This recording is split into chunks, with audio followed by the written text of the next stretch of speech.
Hello friends, मैं हूँ कियारा जैन और मेरे यूट्यूब चैनल कियारा इनसाइट्स में आपका स्वागत है। हम यहाँ क्या करेंगे? बहुत अच्छा सवाल है। वैसे जो भी करेंगे बोरियत भरे ट्रेंड से थोड़ा हटकर करेंगे। तो डियर फ्रेंड्स, यहाँ हम हमारी कंट्री और बाकी सारे वर्ल्ड के ongoing affairs, GK topics, economical status और इंटरेस्टिंग फैक्ट्स को थोड़े फन की टचअप पर देकर आपके लिए उसे प्रेजेंट करेंगे। हाँ भाई, तो ऐसी बहुत सी बातें हैं जो हमारे स्टूडेंट्स और बाकी सारे लोगों के लिए ज़रूरी होती है, पर द वे ऑफ प्रेजेंटेशन में थोड़ी कमी होने के कारण बोरियत भरी हो जाती है। तो यहाँ हम उसे रोस्ट करके आपके गले से उतारने लायक बनेंगे।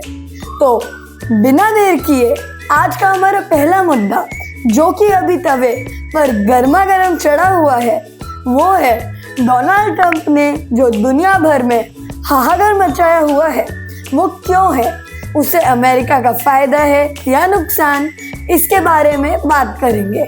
So let's go with that. तो ऐसा है कि एक्चुअल में हमारे डोनाल्ड ट्रंप अमेरिका के 5वें प्रेसिडेंट जेम्स मोनेरो को फॉलो करने की कोशिश कर रहे हैं। हाँ भाई, जेम्स मोनेरो जिन्होंने अमेरिका की संसद में एक पॉलिसी प्रेजेंट की थी जिसका नाम था the Monero doctrine. So I think Donald Trump ने इसे ज्यादा ही सीरियसली ले लिया। अब बात यह है कि आखिर ये मोनेरो डॉक्ट्रिन क्या थी। इसमें असल में ये बताया गया था कि पूरी दुनिया को दो भाग में डिवाइडेड है, western hemisphere and eastern hemisphere. Western means America यानी नई दुनिया एंड ईस्टर्न मीन्स यूरोप यानी पुरानी दुनिया, और इन दोनों को एक दूसरे के काम में दखल नहीं देनी चाहिए। वेस्टर्न में आते हैं नॉर्थ और साउथ अमेरिका और ईस्टर्न में आते हैं एशिया, अफ्रीका, यूरोप और ऑस्ट्रेलिया। तो ट्रंप साहब इस वेस्टर्न हेमिस्फीयर पर अपना दबदबा बनाना चाहते हैं, इसलिए अब ये बन गई है मोनेरो डॉक्ट्रिन। और पता है कमाल की बात क्या है दोस्तों? ट्रंप ने 7 देशों पर सीधा हमला किया, जिसमें है Venezuela, Syria, Yemen, Somalia, Nigeria, Iran और इराक। और वे क्या मांग रहे हैं? शांति पुरस्कार। और यहाँ तक कि उन्होंने ग्लोबल लीडर्स को on screen face to face meeting में धमकाया, जैसे यूक्रेन के प्रेसिडेंट जेलेंस्की को व्हाइट हाउस से बाहर का रास्ता दिखाया, साउथ अफ्रीका के प्रेसिडेंट रामाफोसा को वहां पर गोरे किसानों के नरसंहार के प्रूफ दिखाए, और यूके के प्राइम मिनिस्टर मिस्टर स्टारमर को तो सीधे ही कह दिया कि क्या आप अकेले रशिया का मुकाबला कर पाएंगे? भाई, ये सुनकर तो स्टारमर खुद चौंक गए। हम बात करते हैं टैरिफ की।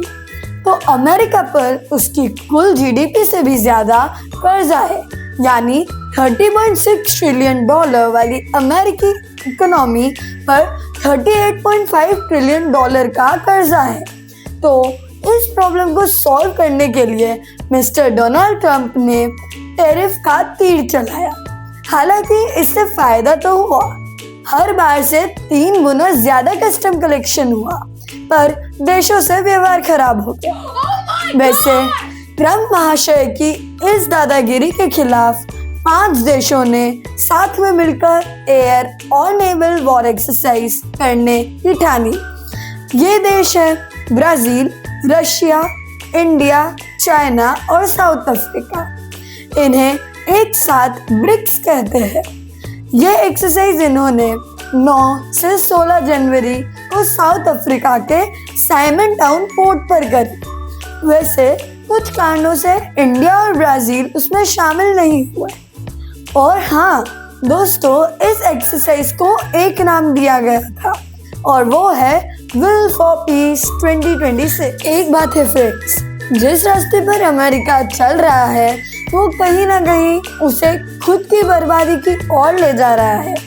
इसके सबसे बड़ी एग्जाम्पल है स्पेनिश और ब्रिटिश एम्पायर।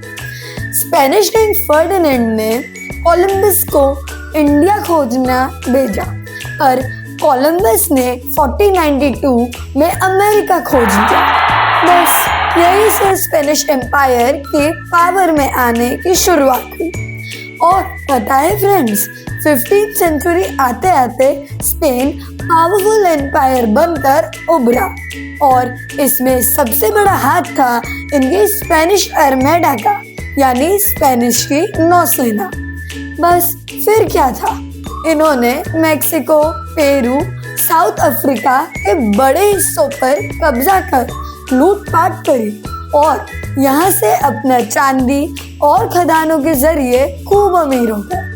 और फ्रेंड्स, वो कहते हैं ना कि जब कहीं किसी चीज़ की एक्सेस हो जाती है तो उस चीज़ की वैल्यू डाउन हो जाती है। और आसान शब्दों में, अगर सब सेठ बन गए तो नौकर कौन बनेगा। इस वजह से सब ज़रूरत की चीज़ें इंपोर्ट होने लगी और इकोनॉमी डिस्ट्रॉय हो गई। स्पेन के डाउनफॉल के बाद 20th सेंचुरी में ब्रिटिश एम्पायर एक सुपर पावर बनकर उभरा।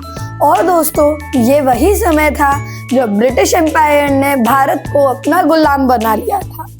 यहाँ एक वर्ल्ड मैप है जिसमें आप देख सकते हैं कि रेड कलर वाले सारे देश ब्रिटिश एम्पायर के अंडर थे। ब्रिटिश एम्पायर ने स्पेन वाली गलतियां नहीं दोहराई। ब्रिटेन ने गोल्ड और सिल्वर की जगह मैन्युफैक्चरिंग को अपना वेपन बनाया और खूब फला फूला।